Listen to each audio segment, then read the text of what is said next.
Okay. Now.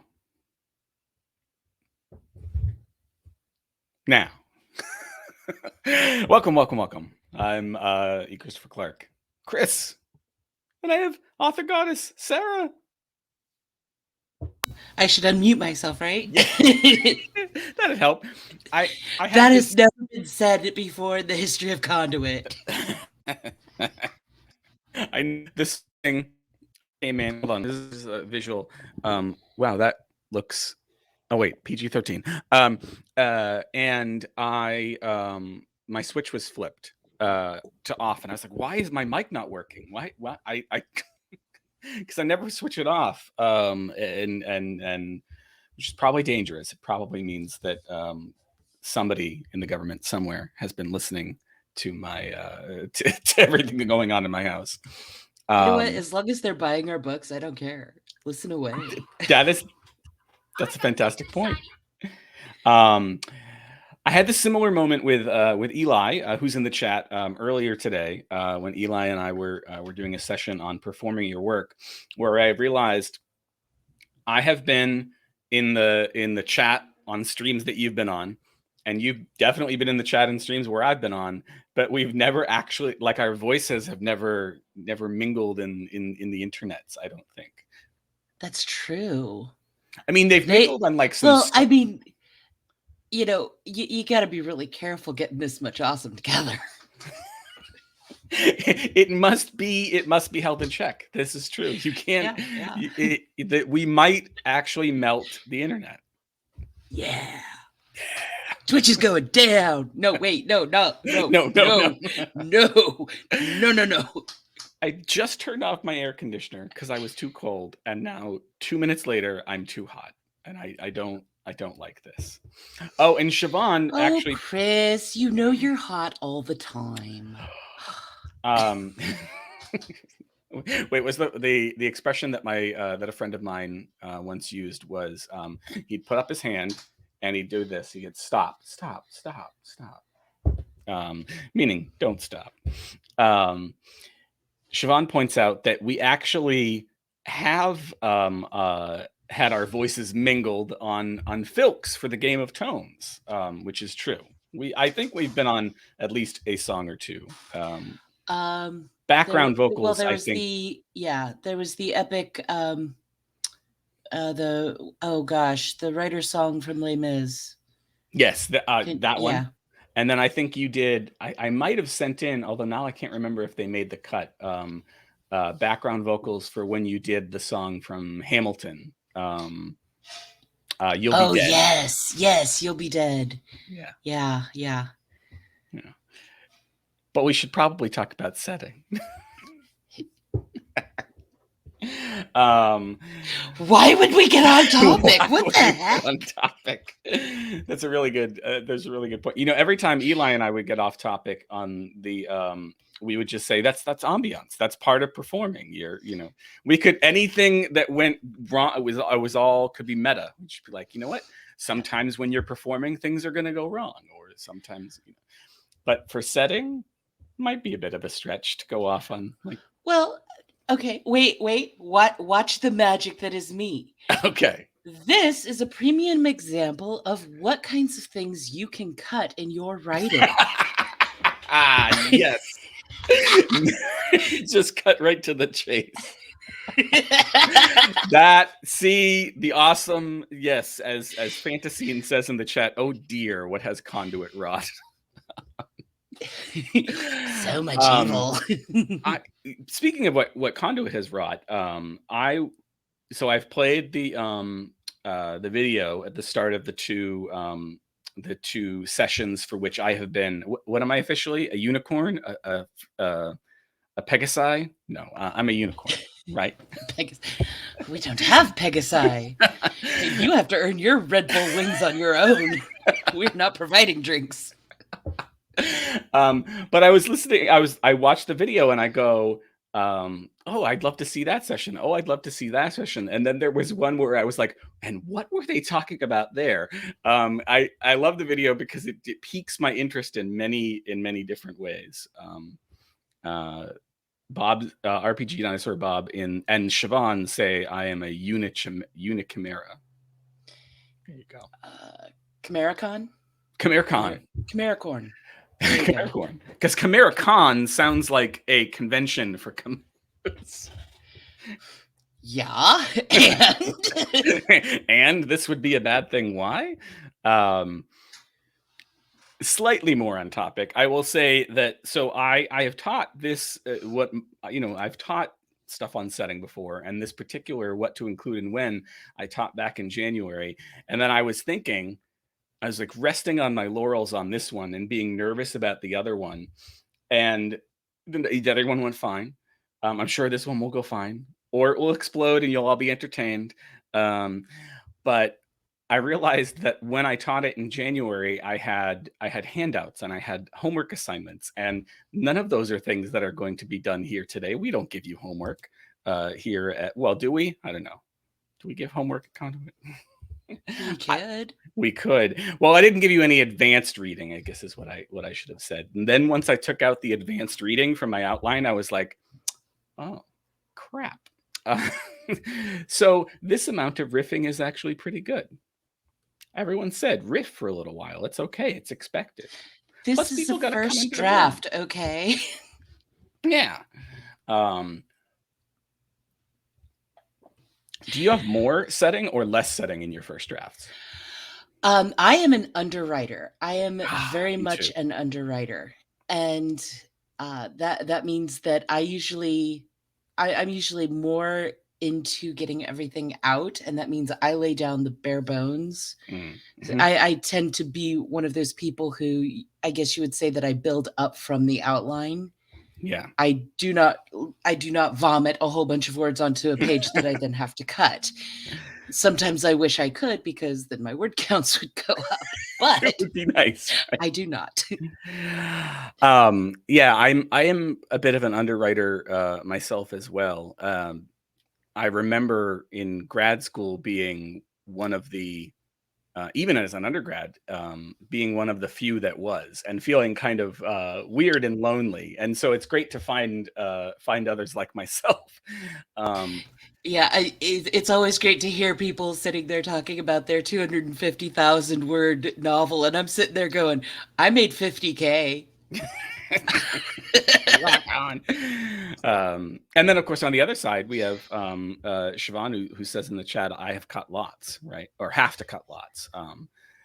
So I would imagine, and I'll ask Siobhan to chime in. Do you ever feel like you want to be one of us that like can just sort of just write the 50K draft and not have to cut anything?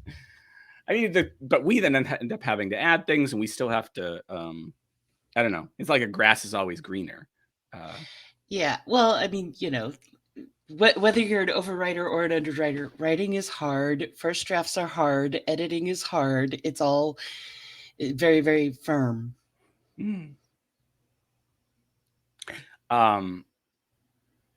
Is there, so I'm going to go to my notes.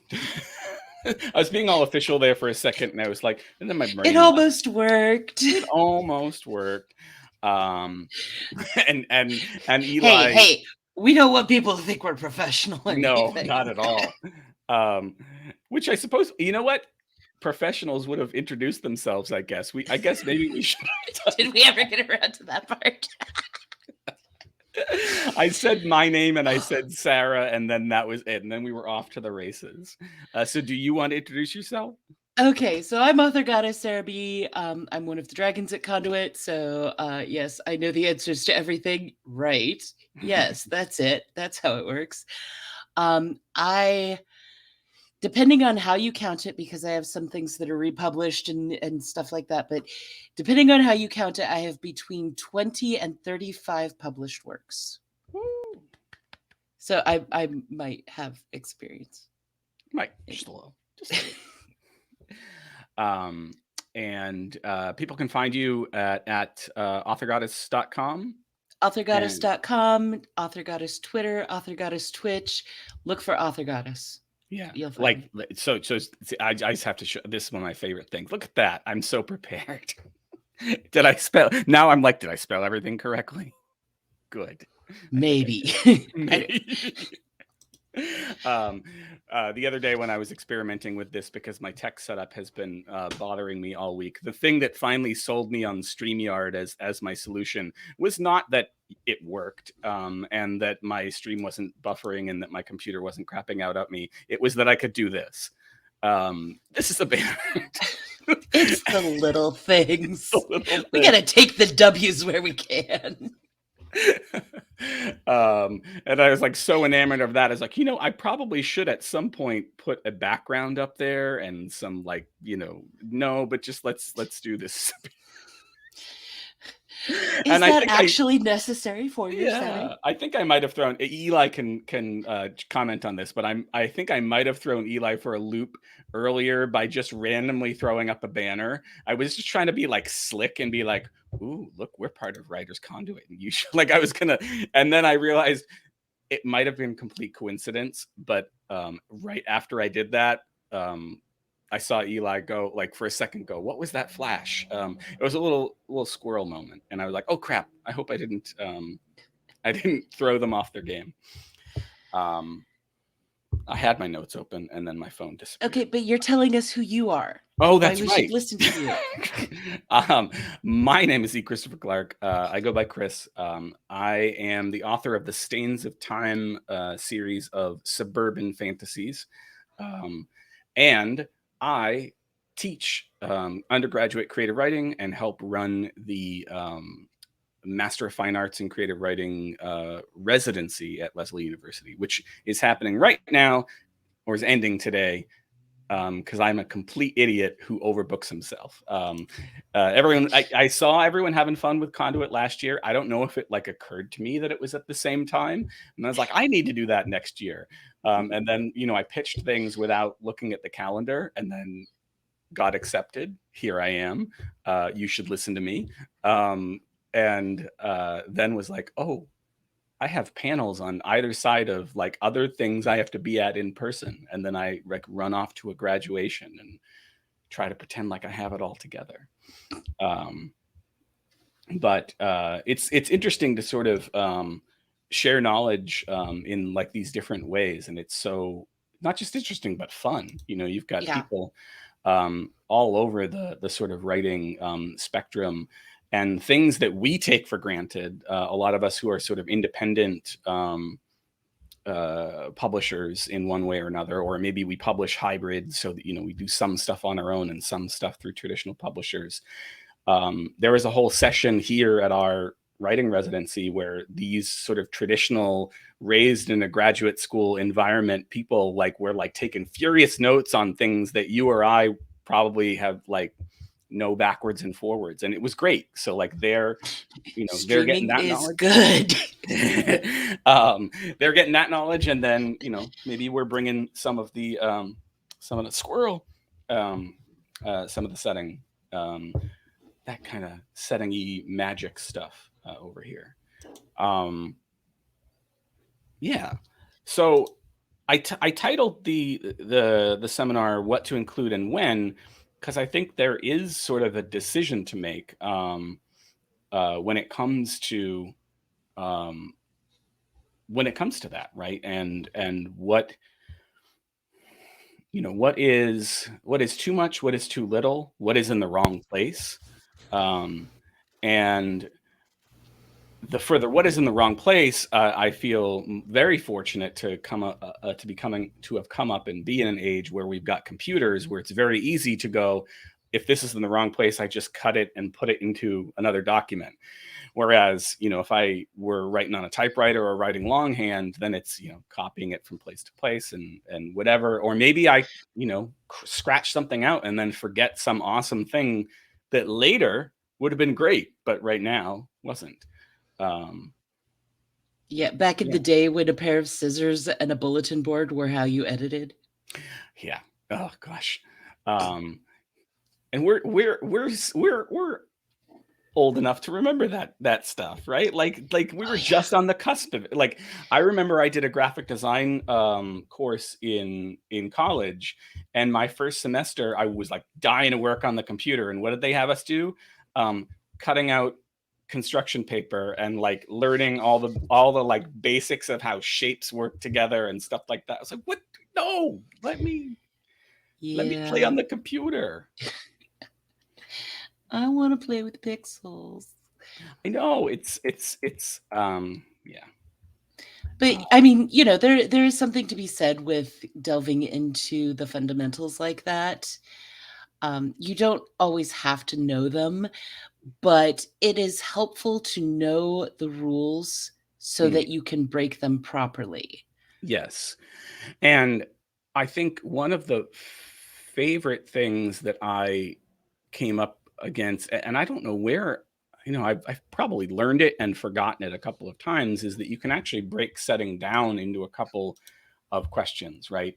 It can seem really intimidating, but it actually is not just when, or so not just where, but when, right? And so there's elements of both of those that come into play, and then there's kind of a social element too, of like the people within a town can also kind of be setting if they're not well developed enough to be characters.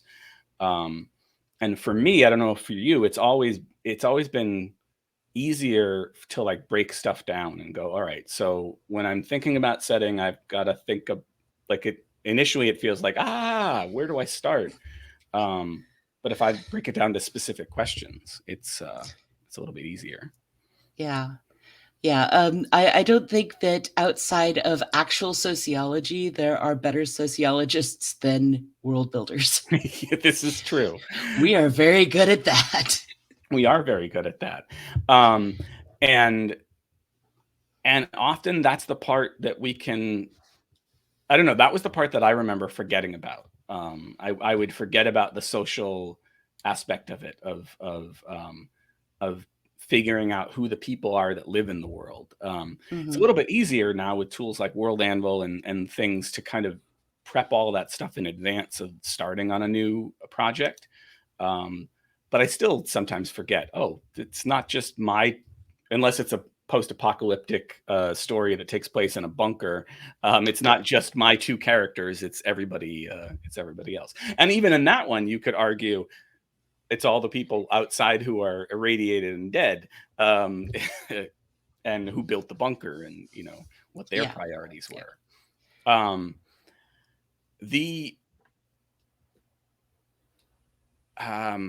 thinking of this exercise that I have in here, but maybe we'll do that if I can figure out how to share the screen and have fun with that. But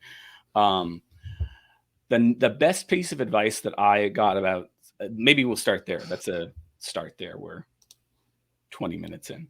Maybe we'll continue there.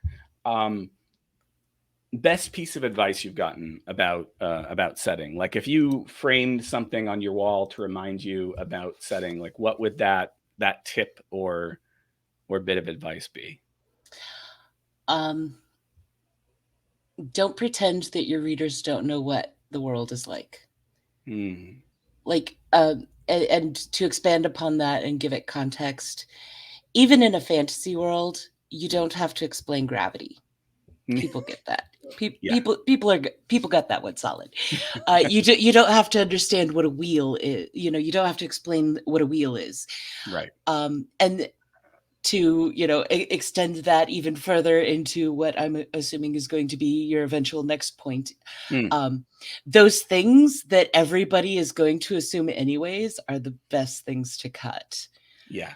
Like if you're setting it in some sort of thing and you refer to something as a car, unless it is vastly different from the cars we have, you don't have to explain what that means.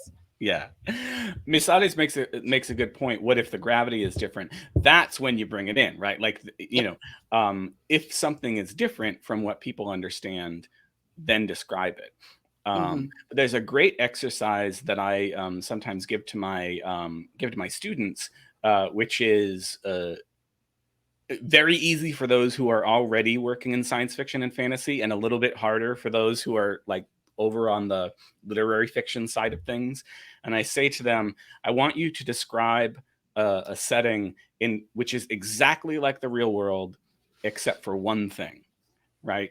And so you use all the details of the regular world, sort of mundane things, and then try to just slip in there, oh, people also float here.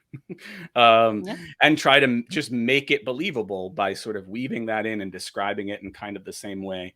It can be a super useful exercise. But yeah, if you don't want to belabor the point, if cars are exactly the same, yeah. You don't need to describe a tree, Tolkien. I swear we all know what you're talking about. And I would say, Terry Brooks, you do not need to tell us what every meal that the characters have is every day of their journey.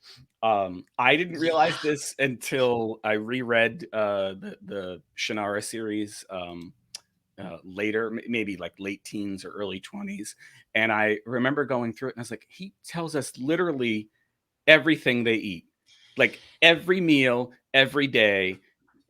We are never gonna we must know what they ate. You know, major battles coming up, we got to find out what they had for breakfast and lunch. Like, now I will say there is one time, or rather one reason that you should in fact include that.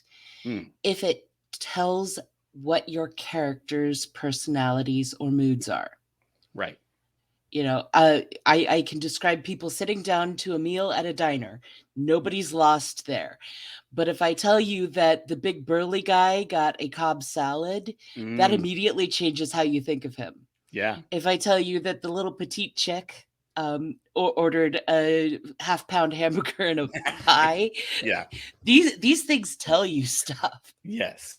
Yeah, it ends up being like what stands out, right? Like what is an interruption from the norm. And yeah, some of that stuff is the most fun.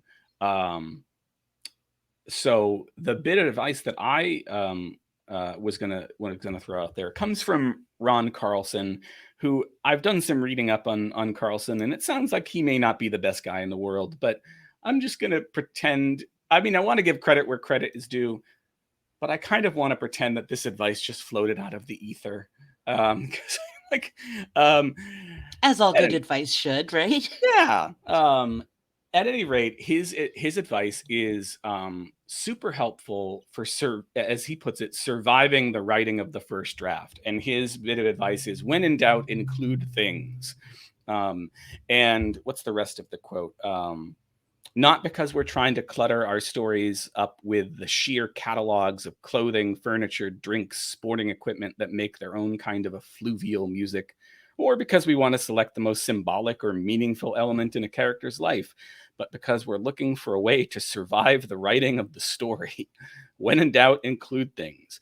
We may have our character over the sink trying to get the lid off the espresso maker while not getting water on the sleeves of her silk blouse, and we may not know her state of mind, but at least we have the small appliance, the running water, and her sleeves to help us into the next sentence. So I just really like the idea of, and this is why I'm really loving being a World Anvil user, is because I am just jotting down stuff all the damn time. Dazzlecat be damned, who does not like all my stubs. Those who visit my stream on a regular basis know that I traumatize poor Daz with all my stubs. But it's because I love this bit of advice. It's so that when I sit down to write that fantasy that I dream of writing at some point, I've got so much stuff that I always will have a way out of any block.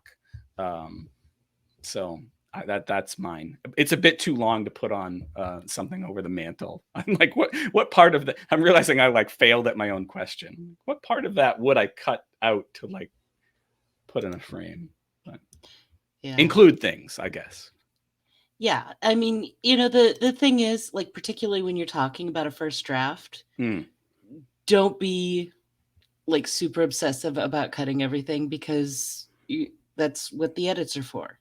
Yeah. And it's easier. I will tell you for a fact, it is easier to cut things than it is to add things. Yeah. This is my pain. Because you have to get when you're adding things, you have to get back into the same zone that you were in before. Yeah, Or well, else the same zone, and God's forbid that you add something in that you then need to Chekhov's gun like a couple chapters ahead of time and Yes. reference the consequences of a couple chapters after that. Like you've just tripled your work. Just no. My specific example of that, because I could not nod any harder, is that when I was writing the novel that I started during NaNoWriMo last year, at some point, maybe a third of the way through the novel, I needed the character to have a backpack. So she had a backpack, and that created the note, like, go back through the entire first third of the make sure that she ends up with the backpack. Yep. Because I needed her to have a backpack because she needed a change of clothes, and like, where was the change? That she couldn't just. I mean, there's a little bit of magic in my world, but she can't just magically pull a change of clothes out of a hole in the sky. Like, there's not that much magic. So I like that point. That but Siobhan is adding but yeah. So I mean, everything's hard. We have already talked about that. Everything is sort of difficult. It's all hard. Life is hard.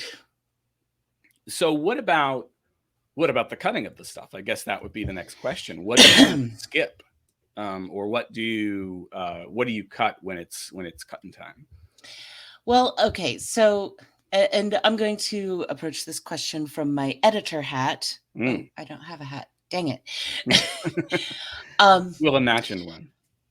There are a couple of things that I look for in a sentence or phrase or a paragraph or whatever it is I'm looking at, as to whether or not it needs to be cut, trimmed, etc. One, is it necessary to the plot?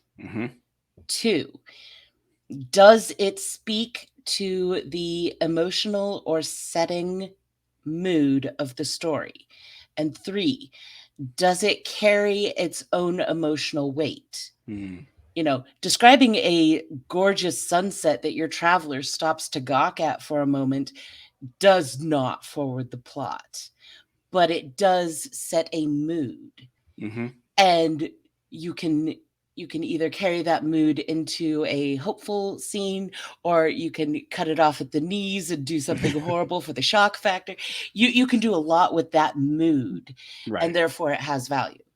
Yeah, I like that point. Yeah, there's a list, because I just love lists, and they help my brain break down what feel like big topics, and you just checked off a bunch of them.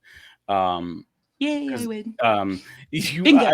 I wish I had a prize. But yeah, advance the plot, right? Like, what are some of the things that setting can do above just painting the pictures? Advance the plot, foreshadow something, trigger an opportunity for an important flashback or exposition, reveal character, set mood.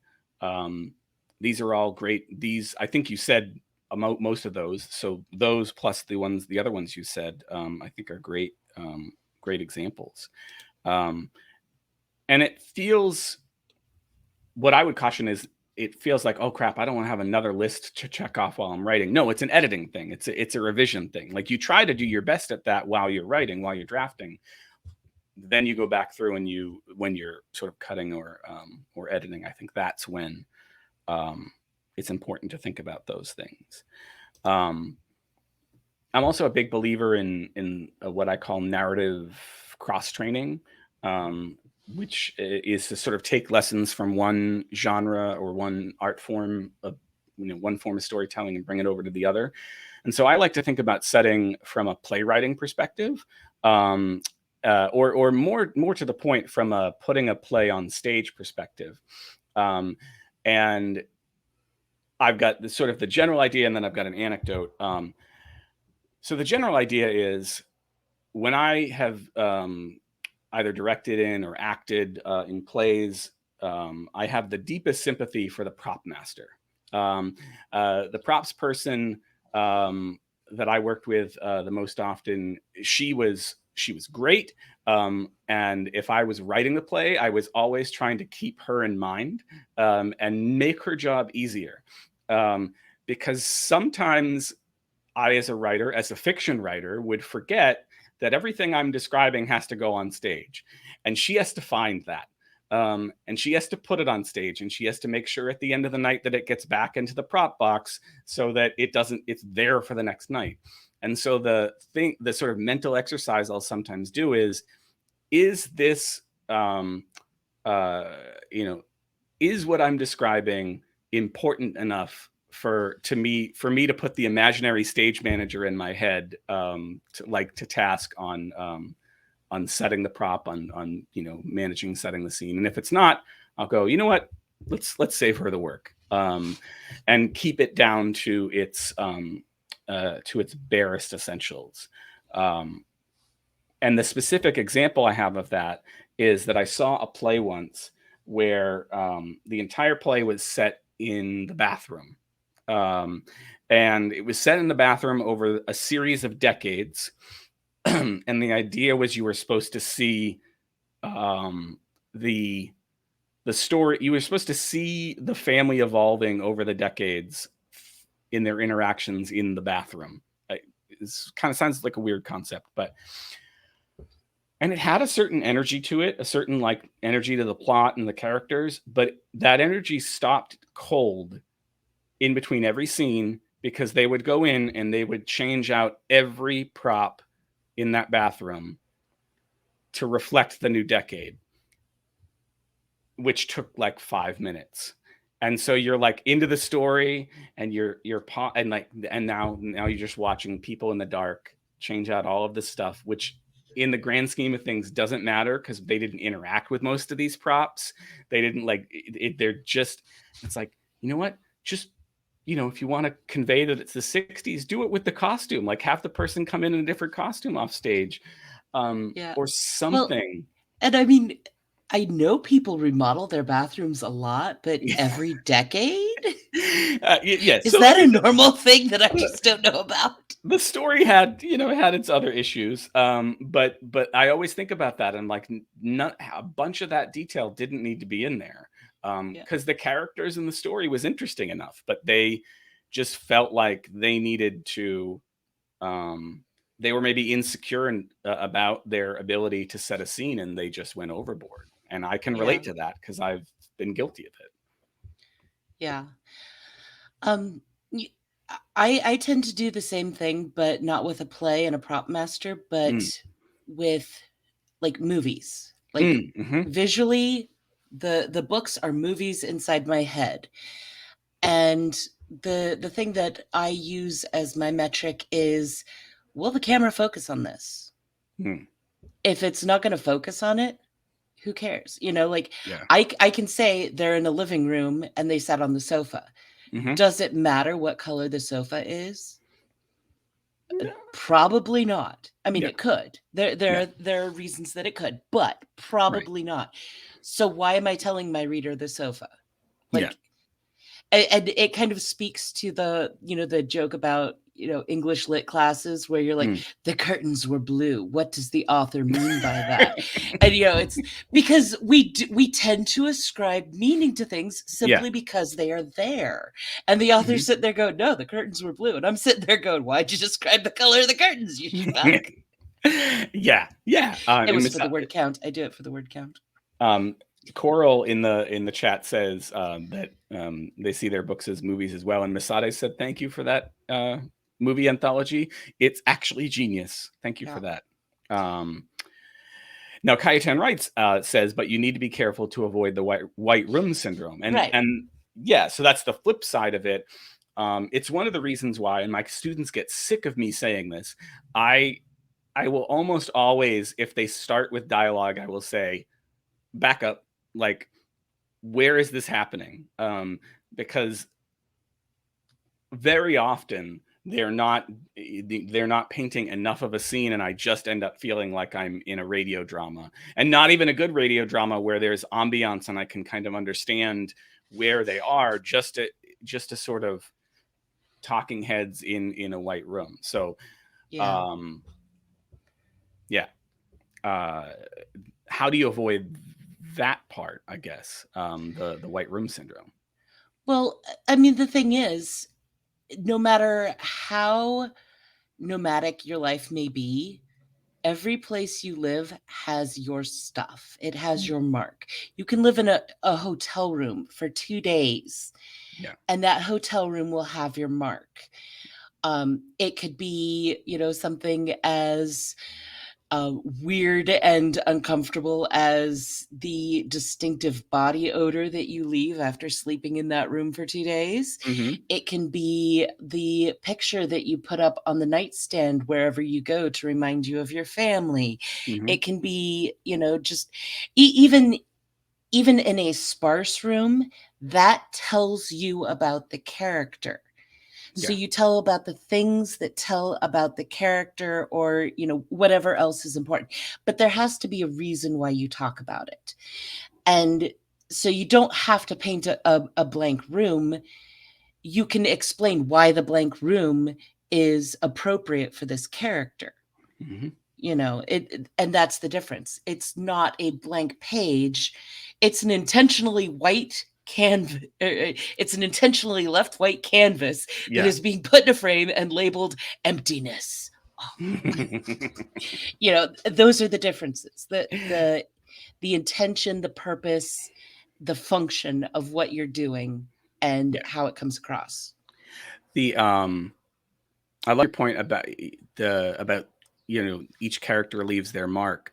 There's an exercise in, I forget which book I pulled this or one from originally, where you're asked to, a writing exercise where you're asked to describe a sunset on a farm as seen by a woman whose detestable old husband has just died, but don't mention the woman or the detestable old husband.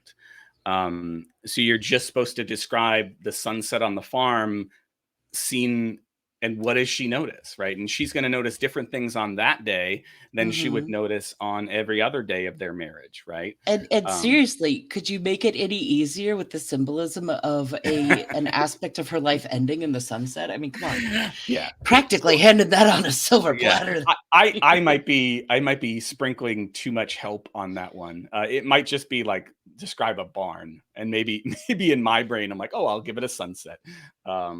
But sometimes exercises can be sort of layups, to use a sports ball metaphor. Um, the but I think, yeah, people, the exercise that I will sometimes do here, and I'll throw it out to all of you to do.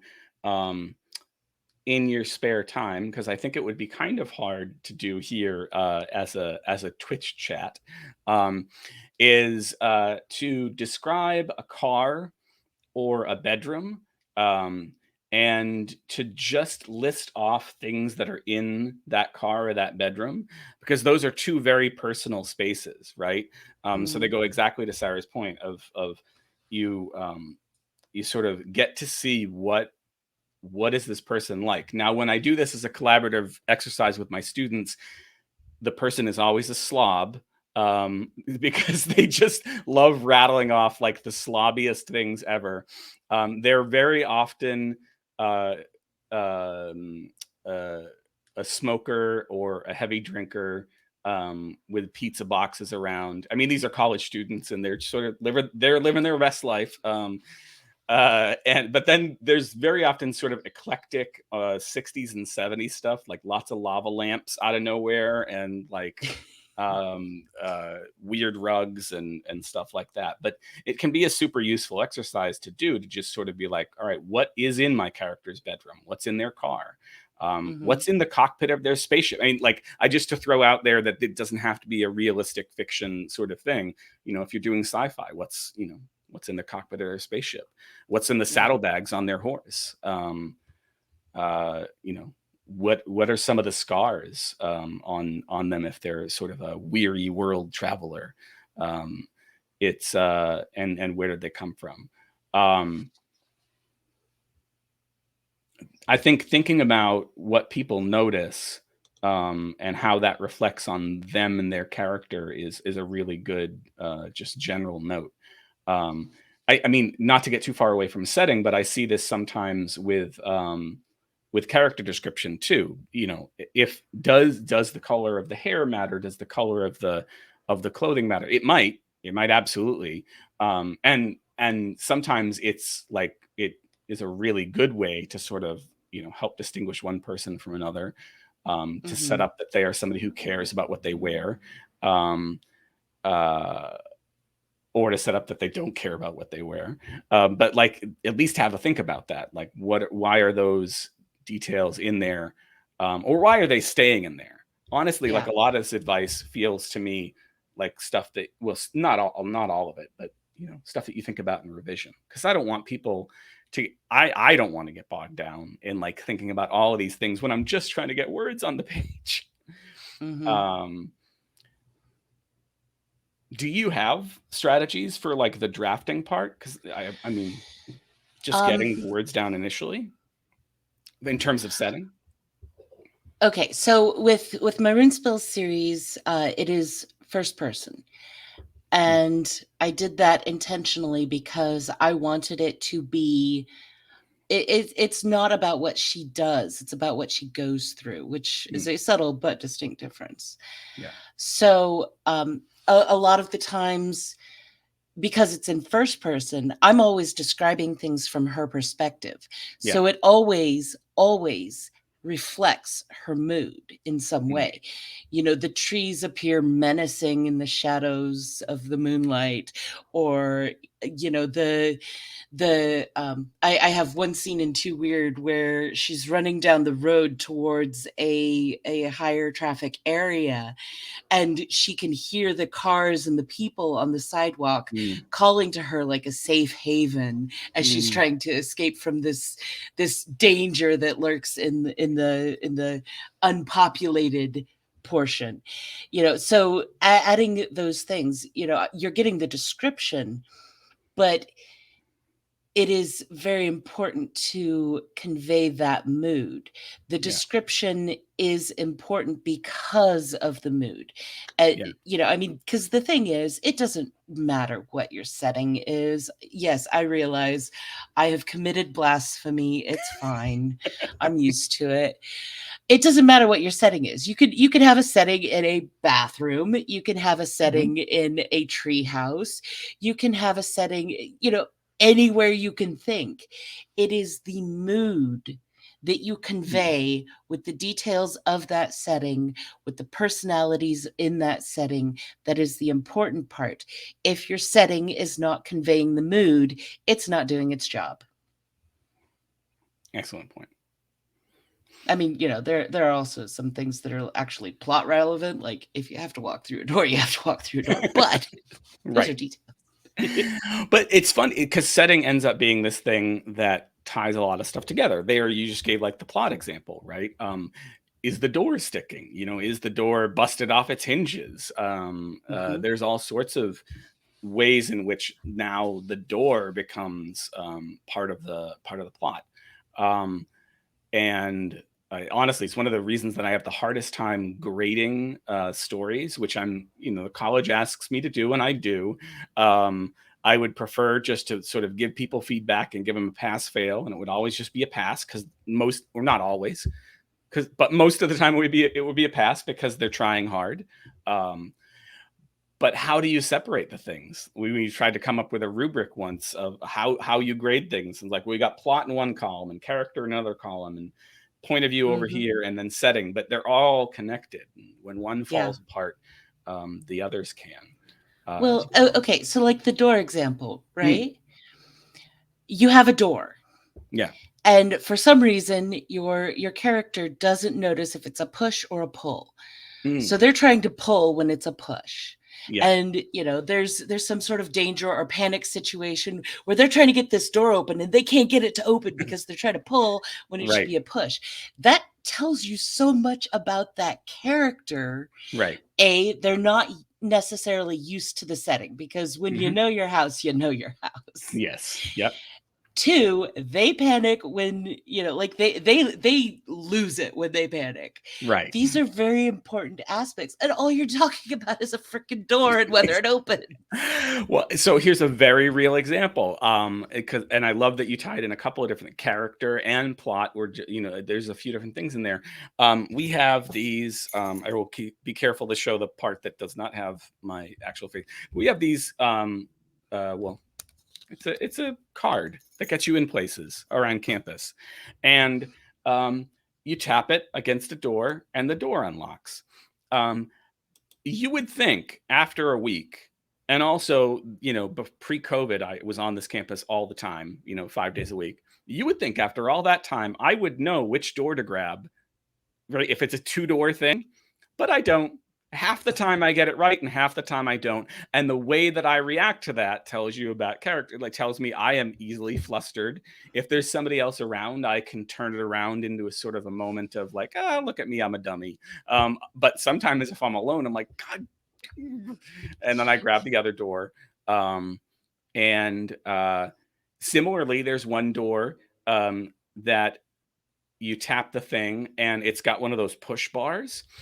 And you're like, it's just a door with a push bar. Like you've seen these a million times in your life. This one, when you tap it to unlock it, it makes this huge ka-thunk sound. And every time I've done it this week, it still scares me. So it just goes to show you I'm an easily frightened, easily flustered person, and that you can find that out through doors. So I think it's a great sort of example. And what it points me towards is, somebody commented on loving an idea earlier. I think it was in relation to one of the exercises.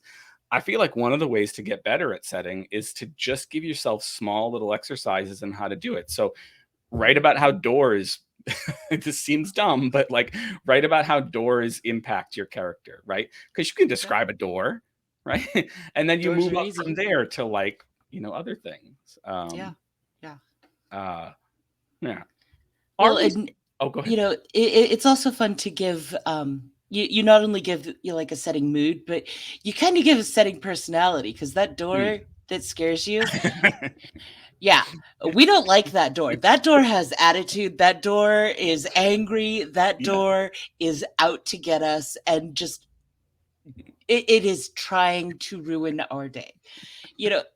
But these are the things that people do. Like, this is not abnormal. Okay, it's weird, but it's not abnormal. Yeah. It's just occurred to me as a bit of housekeeping. Are we supposed to take breaks on 90-minute streams? Sure. All right. Do you want to take a 5-minute break? Sure. All right, because I'm going to turn on my air conditioner. I'll give everyone, a chance to take a bio if they need to, grab another drink. Chris, just chill out. Chill out.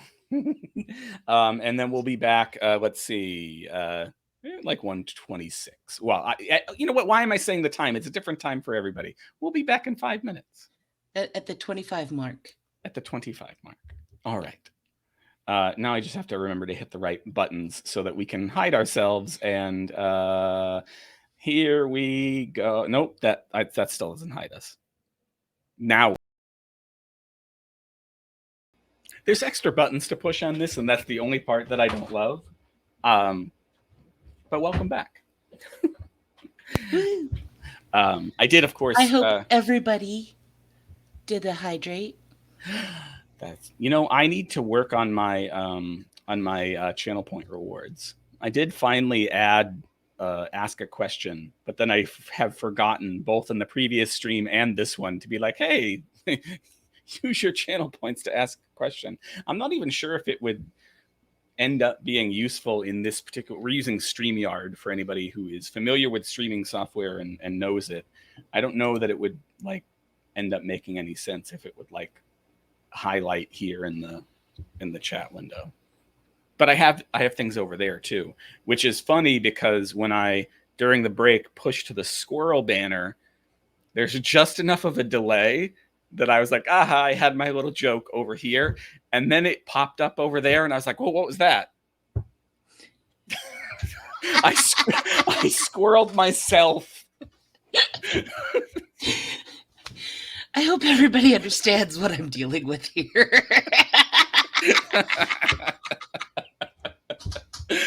At any rate, I'm glad people, Vegan Atheist Coral, some other folks have appreciated the prompts. I have one that is a little bit more complicated. I'll try to throw out here at the end if we have time.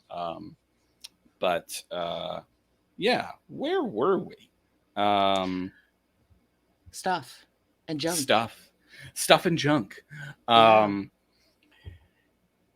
Is there anything? What's the oddest detail that you've ever included in a setting in one of your? I mean, it could be in a published thing. It could be in a draft that you ended up. Okay. It included because it wasn't absolutely necessary, but it was also unusual enough that I felt it needed to be. I have a short story, A Time and a Place, where a good part of it takes place in like the late 1800s, early 1900s. And during the story, there are two cars that make an appearance. And those cars had to transport like 6 or 7 people or something like that. And also it had to be a vehicle that was accessible during that time frame in Italy. And I actually Googled cars that were available in Italy at that time in order to. So in that book, there are 2 very specific cars named by make and model. Because you knew they were in Italy. Well, I mean, how often do you hear about a vehicle that has 3 bench seats? Oh, that is outside of modern minivans, like yeah. So it's like, I figured this out. You're gonna know it too. I like that. Do you have any thoughts on? And this is totally me deflecting because I'm like, I don't think I could answer my own question. About a weird detail. What are your feelings on coming up with details about setting like that and having to pause to go look it up on Google? Like in that instance, did you pause the writing session and go over, or did you like put in a placeholder and then come back later? Like, what did you do? Okay, so because of the way I write, I tend to reference in a very detailed way what has happened before.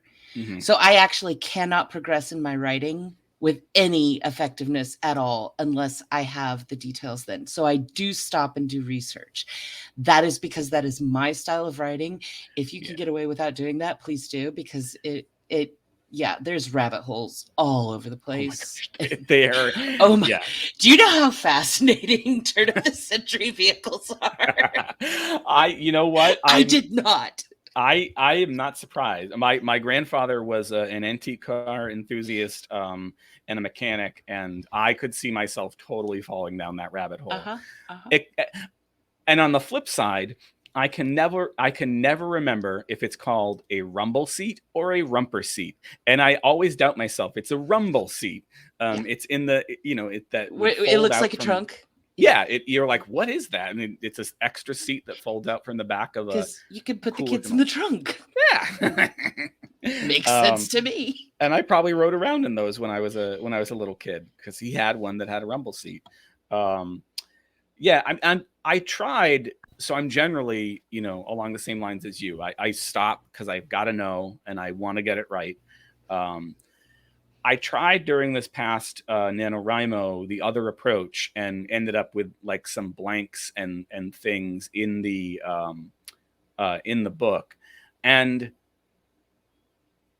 more often than, I mean, it worked out, but it felt very uncomfortable. Like it was, I was just like, oh, no, I want to know, like, what is, but some of it were complete rabbit holes, a non-setting one, but I needed to know because my series of novels deals with a family, and so there's time travel involved, and there's kind of the ancestry of the family lightly involved here and there, and I needed to know what was the relationship between one character and another. And I knew that was going to involve like a graph and like figuring out, is it his great grandma or his great great grand?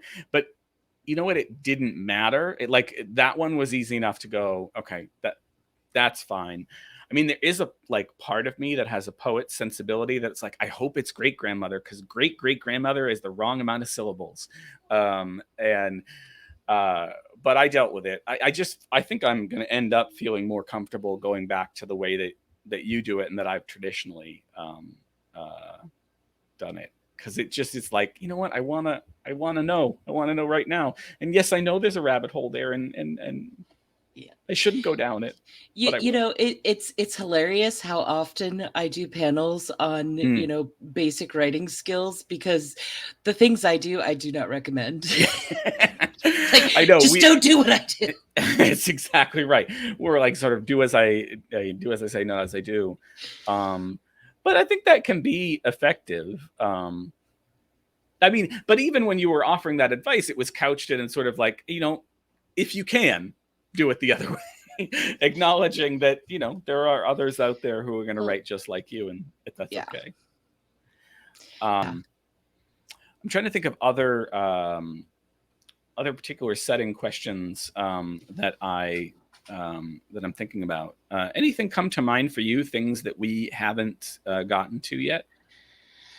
Well, I think that it's important to figure out what your voice is, because your voice is going to feed into how much detail you have. Great point. Yeah, purple prose gets a lot of crap, but truthfully, there are times when I go full on into the purple prose because we need an emotional moment. We do sometimes, just full of gorgeous description. You can't ever say that anything is absolutely wrong or absolutely right, because then you'll turn around and be like, dang it, now I need to use that. Yeah. Or now I need to cut it. Yeah. So it's always beneficial to understand the purpose of all of the styles of writing and what you want to accomplish from your writing. Personally, I do enjoy being an underwriter. It makes writing short stories really easy. Yes. Yeah, I agreed. Yeah. That is one of the problems with being an underwriter, is you want a complex plot, probably not too much. I mean, it will be a detailed plot, but it's not going to be one of those, you know, multi-strand, interlocking, intergenerational, multi-dimensional things. No, probably not. That would take much longer for me. Yeah. I just had a squirrel moment, and there was no squirrel. We've got some Siobhan saying, I hate trying to write a short story, and Coral saying, I can't write short stories. I just can't. They are different skills from novel writing. And that is a really important point. You know, people have different opinions on this, but you know, a lot of the times the way that we get taught in a sort of traditional education system is, you know, we get taught as the short story being the building block towards the novel, but they really are different things. And I think there are things that transfer, but there are lots of things that don't.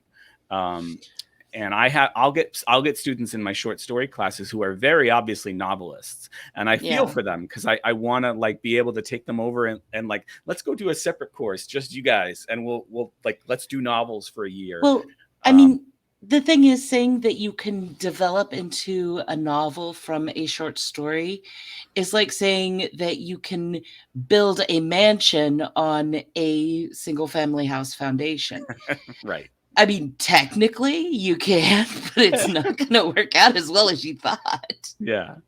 I see in the chat, Dragon Faye is asking, what do you mean by underwriter? So you want to explain that again? We talked about it a little bit at the beginning, but. Okay. Writers tend to be either underwriters or overwriters. Underwriters add things in the editing process because they have not written enough detail for the reader to get a comprehensive understanding of the story, plot, or whatever.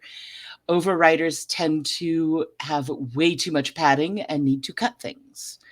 So it's based on what your story should be, or I guess you would even call it the end product, versus when you write the first draft, are you writing fewer words or more words? Yeah. I'm seeing some comments in the chat making me think that I should pitch a session on short story writing for next year.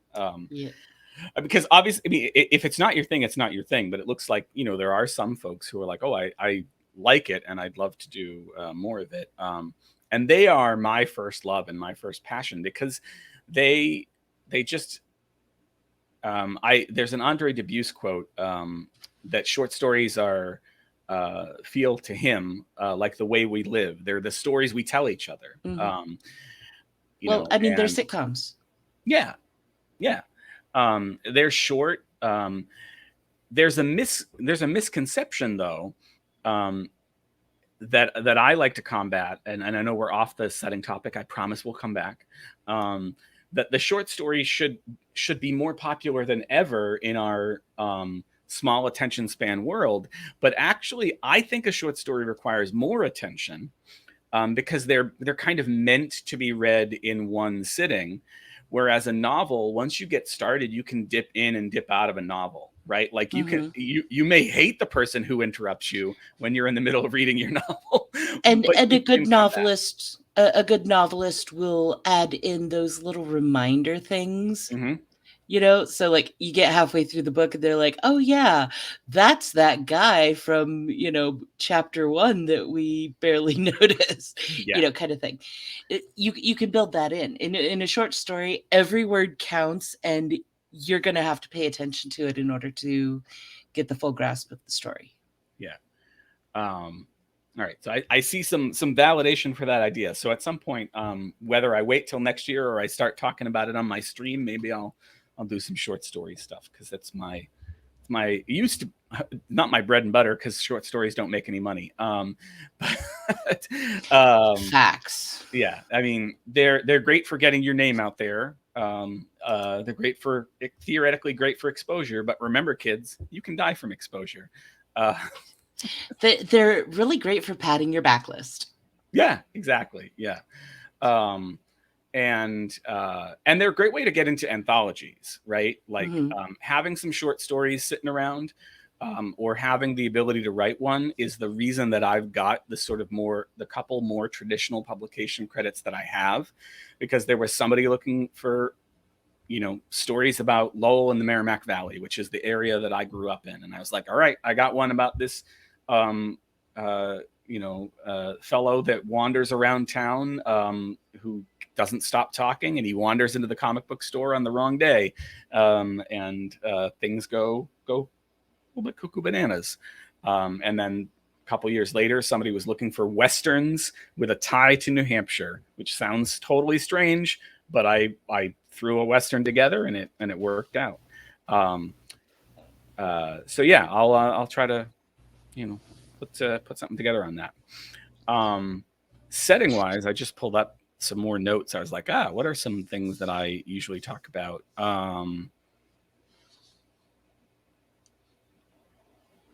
Well, while you're looking for that, okay, so we've been talking a lot about setting and what you should and should not include, and what it pretty much boils down to is what you should include are the things that are important. But the caveat to that is it's not the things that are important to you as the writer. It's the things that are important to the reader. And there are many, many ways that you can approach this. You can either try to understand human nature to the point where you don't actually need any outside input, and then you promptly go insane because your brain is like ginormous. Right.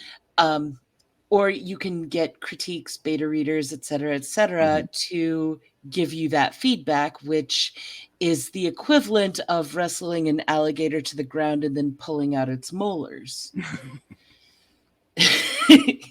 Sometimes there are some beta readers that are like, I want to talk to you. It tends to be a struggle to find them, though. So, yeah, but you need to make sure that because we the kill your darlings concept is specifically about the fact that we love that scene. We think it has so much meaning. Mhm. And the reader's like, meh. Yeah. Yep. We need to find out what those things are and cut them. Mm-hmm. Yeah. So as an undergraduate, I got praise for my crazy concepts and like just how unique they were, right? And then as a graduate student, I got praise for my settings. But I think, and I didn't realize this till later, like tucked into that praise for my setting was, you're going to have to cut some of this, because I was just, there was praise for like how accurately and faithfully and descriptively I described the towns around where I grew up. But in there was a sort of exactly what you're talking about, is like, Chris, this is great, but you need to figure out what's important to the story. And I like your point about getting feedback from others, because often that was the only way I could figure it out. Is I would think, oh, all of this is important. And somebody would go, I don't need that is the pages. biggest lie authors tell themselves. Yeah, it's not all important. And I think it was Kayetan earlier was saying, yeah, please don't give me 3 pages of description of what was it at that point we were talking nature. about of nature. Yeah. It can work for some folks. Steinbeck in The Grapes of Wrath gives us alternating chapters where each odd chapter is just description of setting. And if you like that thing, more power to you. I don't like funny enough, when we read that in high school, the teacher actually specified which chapters we should skip because they're useless. And I'm just like, this is considered one of the best novels of all time, and you're like, half this book is useless. I would love to have had that teacher around. I had here on this campus, or not on this campus, but at this college when I was at school here, our professor had us go around the room and just as an icebreaker was like, tell me what your least favorite novel of all time is. And I said The Grapes of, oh, interesting. Oh yeah. Hot take. I want to hear more in just a second. I said The Grapes of Wrath, and he audibly gasped and held a hand to his chest. I had no idea. Now, this is somebody I had just spent a whole semester working with. And so we had a good rapport at this point, but I had no idea that was one of his favorite books. So I would have loved to have had that teacher of yours with me to be like, no, Chris is right. Like, half that book is pointless. Yeah. What you Gatsby? I know we probably can't, is it too big a hatred? It's a very personal reason. I like stories that show you who you can be. And to me, The Great Gatsby is the story of somebody falling into what they should never have been. Yeah. And it's not even just one person, like all of the characters. They're all just like, it's like, are you trying to be the worst version of yourself? Because that's what you're doing. And so it bugs the crap out of me that they do that, because it's just like, I don't want you in my life. You are a toxic person. I am cutting these literary characters out of my life like I would bad family members. So you would say the best thing you can say about The Grapes of Wrath is it's short? I mean, no, sorry. Gatsby, is it short? I think the best thing about Great Gatsby is apparently the movie was great. The movie is great. I like that. And I like the memes that came from it. So there you go. Yeah. I mean, now there's a person who gets setting. I mean, like, I know it's film, but Baz Luhrmann, who did that movie and did the 96 version of Moulin Rouge, and he did Romeo and Juliet. Yes, which is that is literally my favorite version of Romeo and Juliet. It's a almost word for word, like yeah. I mean, they're like, this is my sword, and you're sitting there going, that's a rifle, dude. But he gets it. Like, there's the whole vibe. He really incorporates tone and theme into his set. Honestly, John Leguizamo in that movie is so good. Like, you're just like, I don't know if I want to sleep with him or murder him, but I'm just feeling a thing. Maybe you can do both. Probably. That's how most of that guy's relationships probably end.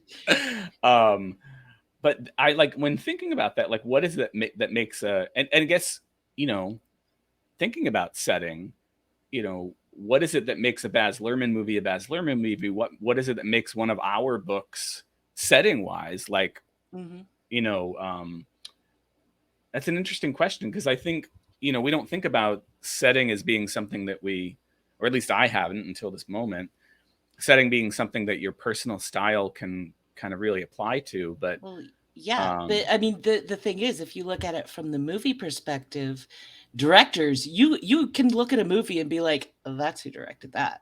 Yeah, because it is there. It's very much a vibe. It's very much a mood, and kind of what you're gonna get from that, and that's what people like. Yeah. So yeah, you can fully express your author voice in setting. Yeah. And I think maybe that's what I was, maybe that's what they were steering me towards when they were like, hey, your setting is good, but because now I feel more confident about it. Now I feel like, certainly I still need beta readers. I still need people to tell me, you know what, that part, you don't need it. Well, and I mean, the thing is, a lot of particularly starting out writers in writing setting, they sound like a Wikipedia article. It's just, oh, look, there's all these details. Right. Yay, but no. Yeah. Yeah, it can get to be too much really quickly. But I'm really interested in that, in like that place of like, where is it just enough, and like, how do you get there? And I know I think that's been asked in a couple of questions or a couple of comments, and I think that it's just practice is how you get there. Practice and revision and your beta readers helping you out. Yeah. And I mean, the thing is, because it is partially the author's voice, to a certain degree, there's no wrong answer. Yeah. Now, I say to a certain degree because there is no wrong answer, but it will affect the audience that you have. Yeah. And more importantly, the size of the audience you have, exactly. AKA the sales that you get. Right. Yes. Yeah. I mean, if you're a fantasy writer, you certainly have more latitude to give if you're describing a secondary world, obviously there's going to be a lot more details that we need. There's still probably overwriting that you can dial back. Yeah, I like that point about audience. What are they expecting? Because some folks are going to want those. How often does like the really thin science fiction and fantasy book A get published and B become like the world's favorite, right? Like science fiction and fantasy readers tend to want things a little bit thicker. Are you talking the 80s or the 90s? Oh, good question. Well, okay, the 70s or the 90s, because the 70s you could get them like that big. And how did they get published? Oh my God, have you ever read some of those? They all sit there going like, self-publishing has no standards. Have you read the penny books? Like, those dime store novels were not worth the whole dime. No. You were getting change back. Siobhan brings up Dragon Singer. Dragon Singer and Dragon Song, yes. Epic, and yet so small. Okay, but we're right up against it. Technically 5 minutes over, so. Oh, that's right. Yeah, I forgot we're supposed to wrap up early. Or not early, but wrap up 15 minutes. I mean, before. I'd continue forever, but I got another panel to get into. Because all right. So let's throw out. I'll throw out your info again. Authorgoddess.com. Right. I'm checking it again. Yep. And Author Goddess on socials. I am echristopherclark.com. I am. You are the website. I am a website. That's all I am. I'm a website. Wow, those moving avatars have really gone up in quality. And thank you all for stopping by and being here. There will be a VOD. I apologize that there were not closed captions. It was something I worked on but couldn't figure out. And yeah, that's that. So now would be a good time to remember that I actually have this link card which I will disappear our faces from in just a second, so you can actually read it. But thank you, AG, for being here, and good luck on your next panel. And thank you, everyone. Oh, I got to remember to rate us out too. I will do that. But first, I will let AG go because you got another one to go to. Bye, everybody. Bye.